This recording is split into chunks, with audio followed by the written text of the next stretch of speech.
இந்தியாவில் மார்பக புற்றுநோயால் பாதிக்கப்படுவோரின் எண்ணிக்கை தொடர்ந்து அதிகரித்து வரும் நிலையில் நோயை கண்டறிவதில் நிலவும் சவால்கள் குறித்து சென்னை பிரஸ்ட் சென்டர் முக்கிய விழிப்புணர்வு தகவல்களை வெளியிட்டுள்ளது. தனித்தனியாக வெவ்வேறு இடங்களில் பரிசோதனைகளை மேற்கொள்வதால் நோய் கண்டறிதலில் தாமதமும் சிக்கல்களும் ஏற்படுகின்றன. குறிப்பாக 2ஆம் மற்றும் 3ஆம் நிலை நகரங்களில் மேம்பட்ட பரிசோதனை வசதிகள் இல்லாதது ஒரு முக்கிய காரணம்.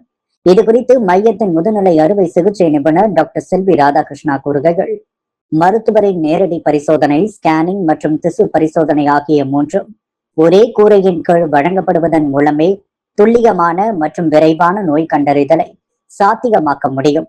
அண்மையில் 12,000 நோயாளிகளிடம் நடத்தப்பட்ட ஆய்வில் வெளியில் செய்யப்படும் திசு பரிசோதனைகளில் 25 விழுக்காடு பேருக்கு மறுபரிசோதனை தேவைப்படுவதும், அவர்களில் 62 விழுக்காடு பேருக்கு புற்றுநோய் உறுதி செய்யப்படுவதும் கண்டறியப்பட்டுள்ளது. சர்வதேச மகளிர் தினத்தை முன்னிட்டு மார்ச் 2026 மாதம் முழுவதும் அதிநவீன 3D டிஜிட்டல் டெமோகிராபி மேமோகிராபி பரிசோதனை 1/3 கட்டணத்தில் வழங்கப்படுகிறது.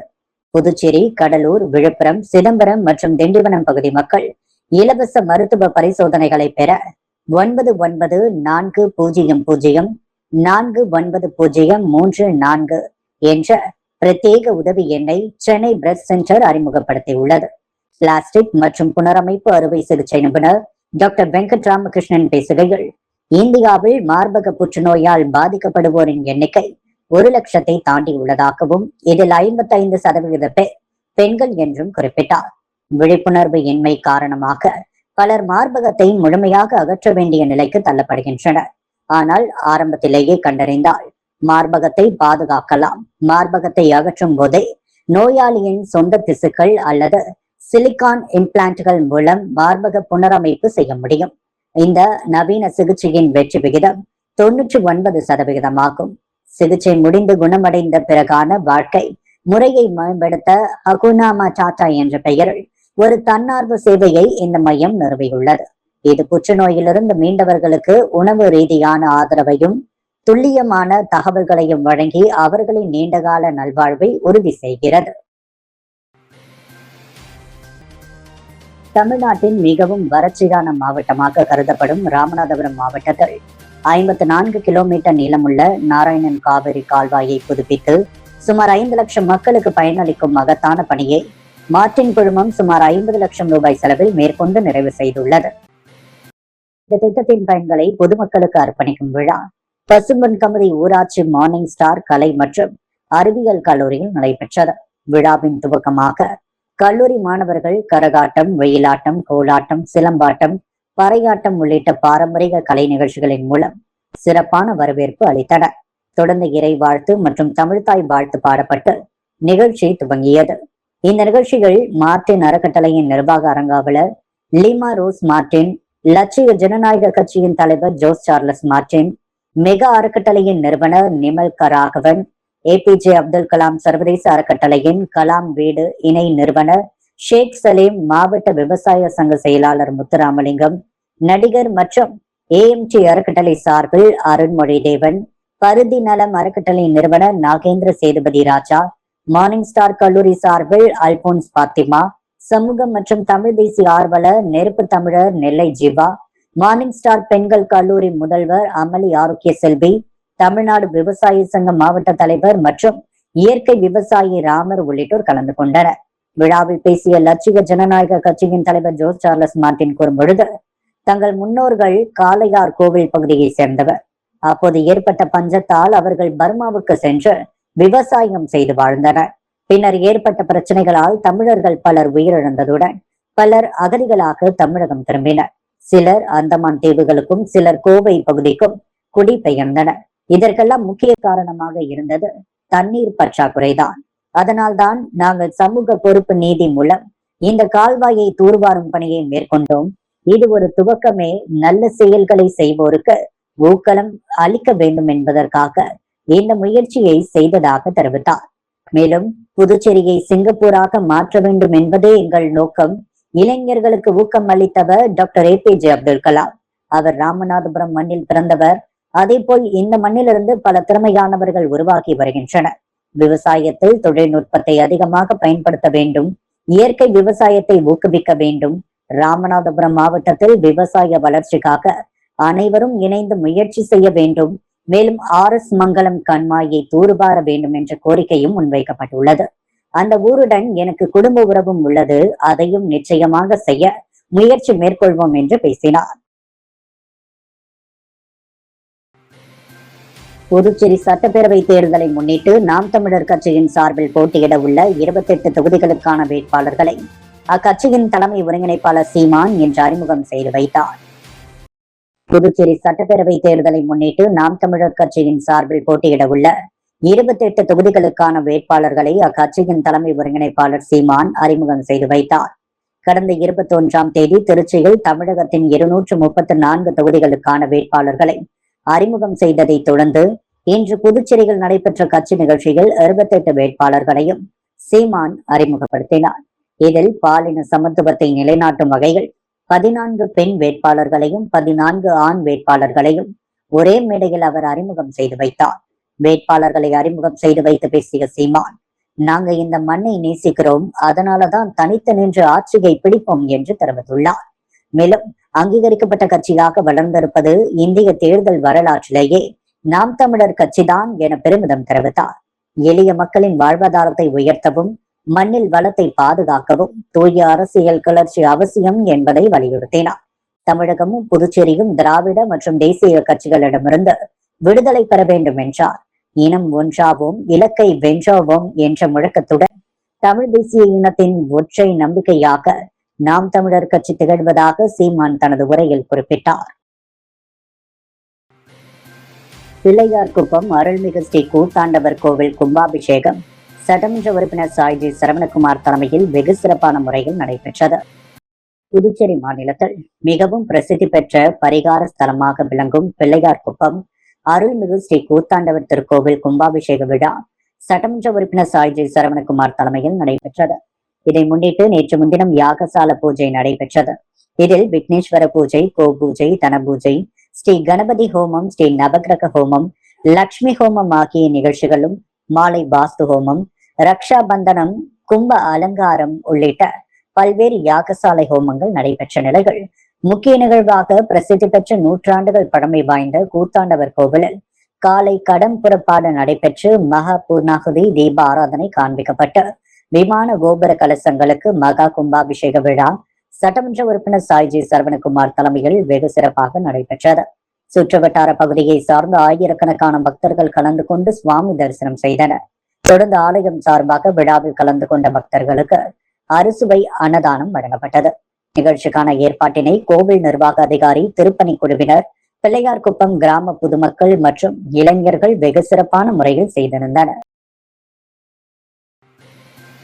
வழக்கிற்கு பணம் கொடுத்து பொய் சாட்சியம் அளித்த காலாப்பட்டு பஞ்சாயத்தார் வெங்கடேசன் மற்றும் செல்லப்பன் ஆகியோர் மீது வழக்கு பதிந்த நடவடிக்கை எடுக்க காலாப்பட்டு சுனாமி குடியிருப்பு மக்கள் நல சங்க தலைவர் குமார் நீதிபதியிடம் புகார் மனு அளித்துள்ளார்.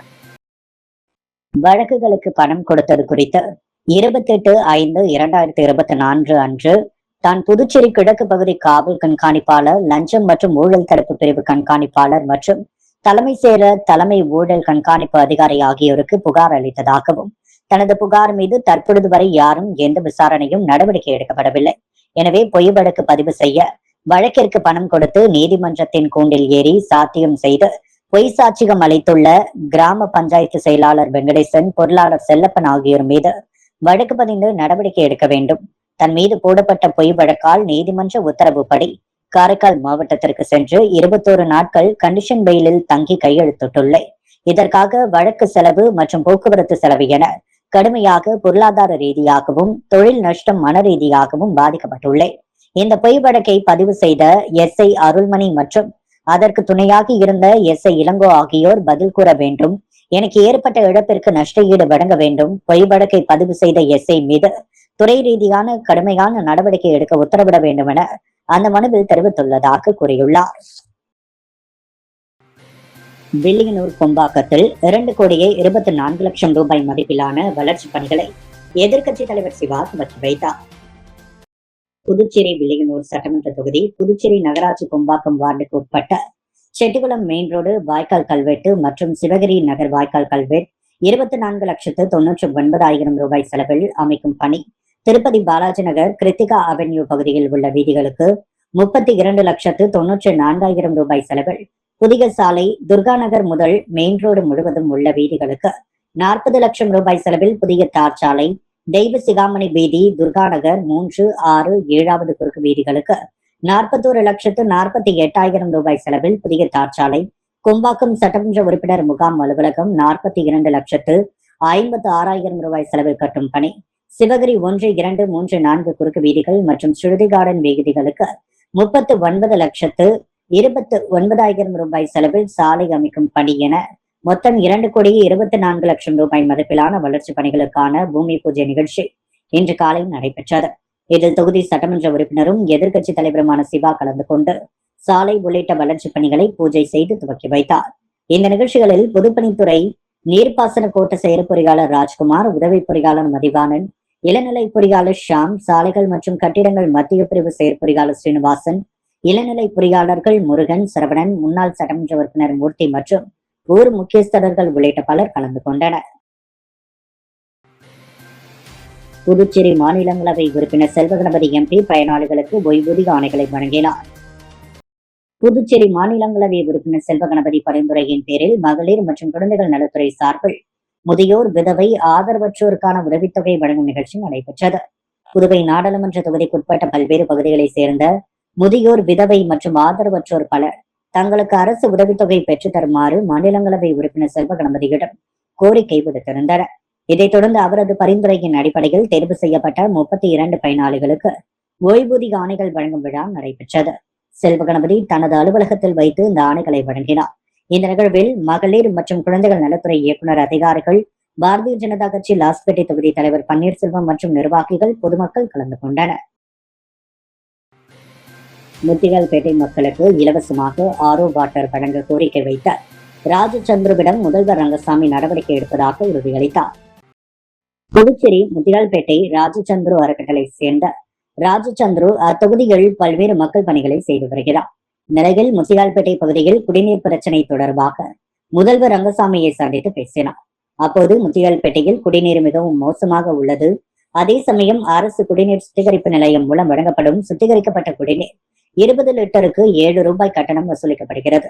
ஏழை மக்கள் குடிநீரை பணம் கொடுத்து வாங்கி பயன்படுத்த முடியாததால் வீட்டிற்கு குழாய்கள் மூலம் வழங்கப்படும் தரமற்ற குடிநீரையே பயன்படுத்தி வருகின்றனர்.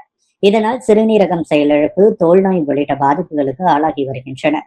எனவே வீடுகளுக்கு வழங்கப்படும் குடிநீர் மிகவும் மோசமாக உள்ள முத்தியால்பேட்டை தொகுதி மக்களுக்கு சுத்திகரிக்கப்பட்ட மையங்களில் வழங்கப்படும் ஆரோ வாட்டரை இலவசமாக வழங்க வேண்டும் என்று கோரிக்கை வைத்தனர். அவரின் கோரிக்கைக்கு நடவடிக்கை எடுப்பதாக முதல்வர் ரங்கசாமி உறுதியளித்தார். உழவர்கரை தொகுதி மரியாள் நகரில் 37,92,000 ரூபாய் மதிப்பீட்டில் சாலை மற்றும் சைடு வாய்க்கால் மேம்படுத்தும் பணியினை தொகுதி சட்டமன்ற உறுப்பினர் சிவசங்கர் பூமி பூஜை செய்து துவக்கி வைத்தார். உழவர்கரை நகராட்சி சார்பில் உழவர்கரை தொகுதி மரியாள் நகரில் 37,92,000 ரூபாய் மதிப்பீட்டில் சாலை மற்றும் சைடு வாய்க்கால் மேம்படுத்தும் பணிக்கான பூமி பூஜை நிகழ்வு நடைபெற்றது. சிறப்பு விருந்தினராக தொகுதி சட்டமன்ற உறுப்பினர் சிவசங்கர் கலந்து கொண்டு பணிகளை பூமி பூஜை செய்து துவக்கி வைத்தார். இதில் இளநிலை பொறியாளர் சிவகுமார் மற்றும் ஊர் முக்கிய பிரமுகர்கள், அப்பகுதி பொதுமக்கள் கலந்து கொண்டனர். பாஜக எம்பி செல்வகணபதியை புதுச்சேரி வக்பு வாரிய உறுப்பினராக நியமித்த அரசை கண்டித்து தமிழ்நாடு தௌஹீத் ஜமாத் சார்பில் புதுச்சேரி பேருந்து நிலையம் அருகே ஆர்ப்பாட்டம் நடைபெற்றது. புதுச்சேரி யூனியன் பிரதேச வக்பு வாரியத்தில் இஸ்லாமியர் அல்லாதவர் மற்றும் RSS பின்னணி கொண்டவரை உறுப்பினராக நியமித்த அரசை கண்டித்து தமிழ்நாடு தௌஹீத் ஜமாத் சார்பில் புதுச்சேரி பேருந்து நிலையம் அருகே கண்டன ஆர்ப்பாட்டம் நடைபெற்றது. மத்திய அரசின் புதிய வக்பு திருத்த சட்டத்தில் வக்பு வாரியத்தில் இஸ்லாமியர் அல்லாத இருவரை சேர்க்க வேண்டும் என்ற பிரிவு நாடு முழுவதும் எதிர்ப்பை சந்தித்து வருகிறது. இந்நிலையில் RSS இயக்கத்தில் பயிற்சி பெற்ற பாஜக ராஜ்யசபா உறுப்பினர் செல்வகணபதி என்பவரை புதுச்சேரி வக்பு வாரிய உறுப்பினராக நியமித்திருப்பது இஸ்லாமிய சமூகத்தின் மனதை புண்படுத்தும் செயல் என ஆர்ப்பாட்டத்தில் முழக்கமிடப்பட்டது. கடந்த 11 ஆண்டுகளாக வக்பு வாரியத்திற்கு தலைமை செயல் அதிகாரியை நியமிக்காமல் செயல்பாடுகளை முடக்கி வைத்திருந்த அரசு தற்போது தேர்தலை முன்னிட்டு அவசரமாக இந்த நியமனங்களை மேற்கொண்டிருப்பது கண்டிக்கத்தக்கது என தெரிவிக்கப்பட்டது. இஸ்லாமியர்களுக்கு எதிரான கருத்துக்களை பேசி வரும் ஒருவரை வக்பு வாரியத்தில் நியமிப்பது வக்பு சொத்துக்களின் பாதுகாப்பிற்கு இடையூறாக அமையும்.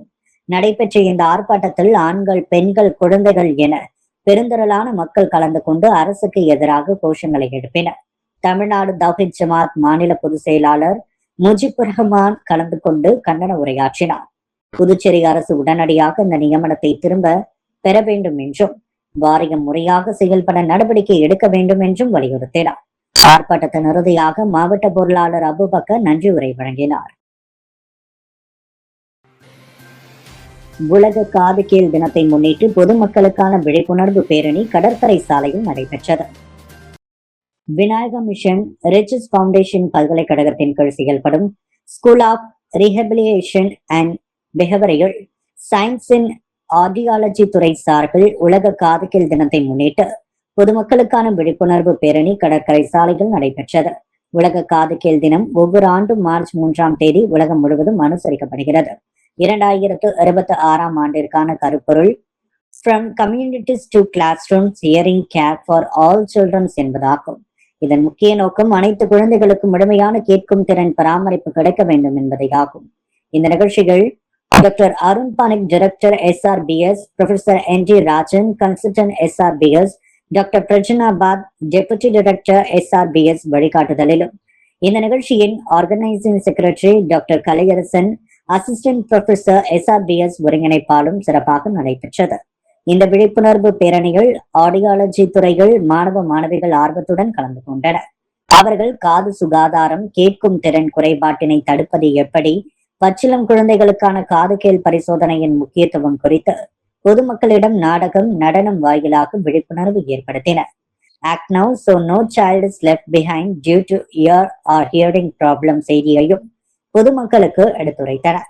இந்த விழிப்புணர்வு பேரணி பொதுமக்களிடையே காது சுகாதாரத்தின் முக்கியத்துவம், கேட்கும் திறன் பராமரித்தல் மற்றும் பச்சிளம் குழந்தைகளுக்கான காதுகேள் பரிசோதனையின் அவசியம் மற்றும் அனைத்து குழந்தைகளுக்கும் முழுமையான கேட்கும் திறன் பராமரித்தல் ஆகியவற்றை பற்றி விழிப்புணர்வை ஏற்படுத்துவதே முக்கிய அம்சங்களாக அமைந்தது.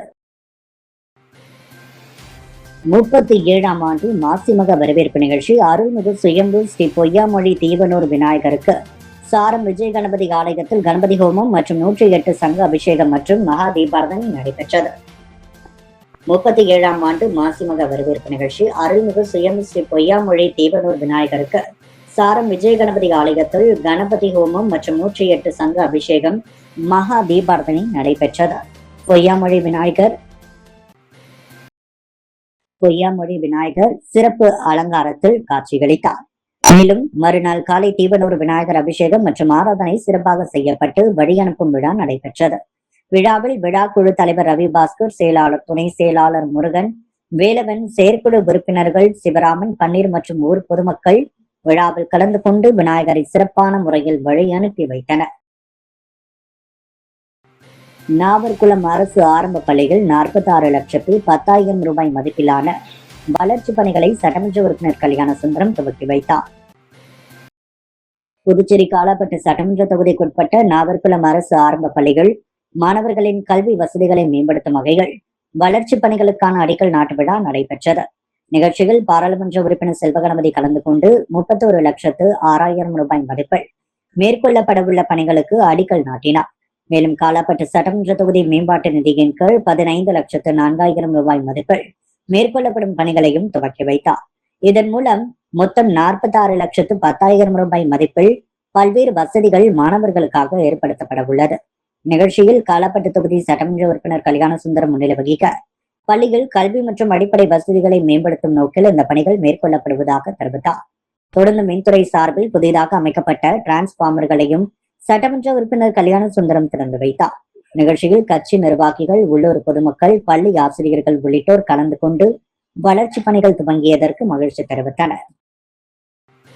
உலக மகளிர் தினத்தை முன்னிட்டு பில்லியனூர் தொகுதிக்குட்பட்ட கொம்பாக்கம் துர்கா நகரில் திமுக பிரமுகர் ரமேஷ் தலைமையில் நலத்திட்ட உதவிகள் வழங்கி மகளிர் தின விழா கொண்டாடப்பட்டது. பில்லியனூர் தொகுதிக்குட்பட்ட கொம்பாக்கம் பகுதி துர்கா நகரில் பில்லியனூர் திமுக பிரமுகர் ரமேஷ் தலைமையில் மகளிர் தின விழா கொண்டாடப்பட்டது. நிகழ்ச்சியில் சிறப்பு விருந்தினராக கலந்து கொண்ட புதுச்சேரி மாநில திராவிட முன்னேற்ற கழகத்தின் மாநில அமைப்பாளர், சட்டப்பேரவை எதிர்க்கட்சி தலைவரும் வில்லியனூர் தொகுதியின் சட்டமன்ற உறுப்பினருமான சிவா கலந்து கொண்டு பெண்களுக்கு மகளிர் தின வாழ்த்துக்களை கூறி புடவைகள் மற்றும் இனிப்புகள் வழங்கினார். இந்நிகழ்ச்சியில் வில்லியனூர் திமுக நிர்வாகிகள், துர்காநகர் பகுதியைச் சேர்ந்த தேசிகன், அச்சுதன், சக்திவேல், பாஸ்கர், சசிகுமார், பிரகாஷ், நடராஜன், திமுக மகளிர் அணியினர் ஏராளமானோர் கலந்து கொண்டு சிறப்பித்தனர். தமிழக வெற்றிக் கழகம் சார்பில் புதுச்சேரிக்கான தேர்தல் அறிக்கை குழு ஆலோசனை கூட்டத்தில் திரளான தமிழக வெற்றிக் கழகத்தினர் கலந்து கொண்டனர். தமிழக வெற்றிக் கழகம் சார்பில் தேர்தல் அறிக்கை கூட்டம் குழு ஆலோசனை கூட்டம் முதலியார்பேட்டை புவன்கரை வீதியில் உள்ள அகத்தியார் மஹாலில் நடைபெற்றது. கூட்டத்தில் தேர்தல் அறிக்கைகள் குறித்தும், தேர்தல் நிலைப்பாடுகள், தேர்தல் வாக்குறுதிகள், மருத்துவர்கள், வழக்கறிஞர், பொதுமக்களிடம் கருத்துக்கள் கேட்கப்பட்டது. ஒவ்வொரு தொகுதி சார்பாகவும் கொண்டுவரப்பட்ட அறிக்கைகள், தீர்மானங்கள் புதுச்சேரி மாநில தேர்தல் கண்காணிப்பாளரும் முன்னாள் சட்டமன்ற உறுப்பினருமான சுவாமிநாதன் பெற்றுக் கொண்டார். கூட்டத்தினை முதலியார்பேட்டை தொகுதி தமிழக வெற்றிக் கழக தொகுதி தலைமை நிர்வாகி முனிபாலன், கழக நிர்வாகி சந்திரமௌலி, தொகுதி நிர்வாகிகள் ஏற்பாடு செய்திருந்தனர். கூட்டத்தில் முன்னாள் சட்டமன்ற உறுப்பினர் பெரியசாமி, முன்னாள் ஐஜி சந்திரன், கழக சமூக ஊடக பிரிவு இணை ஒருங்கிணைப்பாளர் நிரேஷ்குமார் மற்றும் புதுச்சேரி மாநில நிர்வாகி புதியவன் ஆகியோர் முன்னிலை வகித்தனர். இக்கூட்டத்தில் வழக்கறிஞர்கள், சமூக சேவகர்கள், தொகுதி தலைமை நிர்வாகிகள், அணி தலைமை நிர்வாகிகள், கிளை நிர்வாகிகள், மகளிர் நிர்வாகிகள் உட்பட ஏராளமானோர் கலந்து கொண்டனர். நியூ செஞ்சுரி புத்தக நிறுவனத்தின் 40வது தேசிய புத்தக கண்காட்சியை புதுவை தமிழ்ச்சங்க தலைவர் முனைவர் முத்து திறந்து வைத்தார். புதுவை தமிழ்ச்சங்கத்தின் குரல் அரங்கத்தில் நியூ செஞ்சுரி புத்தக நிறுவனத்தின் 40வது தேசிய புத்தக கண்காட்சியினை கலை இலக்கிய பெருமன்ற தலைவர் எல்லை சிவகுமார் தலைமையில் புதுவை தமிழ்ச்சங்க தலைவர் கலைமாமணி முனைவர் முத்து திறந்து வைத்தார். அப்போது பேராசிரியர் ஜெய்சீல ஸ்டீபன், மண்டல மேலாளர் தனசேகரன், பாலகங்காதரன், தமிழ்மணி, திருநாவுக்கரசு, மேலாளர் முருகேசன், வேணு ஞானமூர்த்தி, பிரீதா, விஜயகுமார் மற்றும் பலர் கலந்து கொண்டனர். புதுச்சேரி காமராஜர் நகர் தொகுதிக்குட்பட்ட ஜெயராம் ஹோட்டல் பின்புறம் உள்ள வாணிதாசன் வீதிகள் சாலைகள் கொட்டப்பட்ட ஜல்லிக்கற்களால் மருத்துவமனைக்கு செல்லும் நோயாளிகள், பொதுமக்கள் மிகவும் சிரமம் அடைந்தனர். மருத்துவமனைக்கு செல்லும் நோயாளிகள் மற்றும் பொதுமக்கள், அவசர தேவையாக செல்லும் ஆம்புலன்ஸ் மற்றும் மருத்துவர்கள் மிகவும் சிரமம் அடைந்து வந்தனர். இதுகுறித்து அவர்களிடம் பொதுமக்கள் மற்றும் மருத்துவர்கள் கேட்டபோது அவர்கள் தகாத வார்த்தைகளால் பேசி அனுப்பியுள்ளனர். மேலும் அந்த பகுதியைச் சேர்ந்த மருத்துவர்கள் இது குறித்து தகுந்த நடவடிக்கை எடுக்க வேண்டும் என புதுச்சேரி அரசை அவர்கள் வலியுறுத்தி கேட்டுக்கொண்டனர். அன்றாட செய்திகளை உடனுக்குடன் தெரிந்து கொள்ள பாண்டி ஹெட்லைன்ஸ் சேனலுக்கு சப்ஸ்கிரைப் செய்து கொள்ளுங்கள்.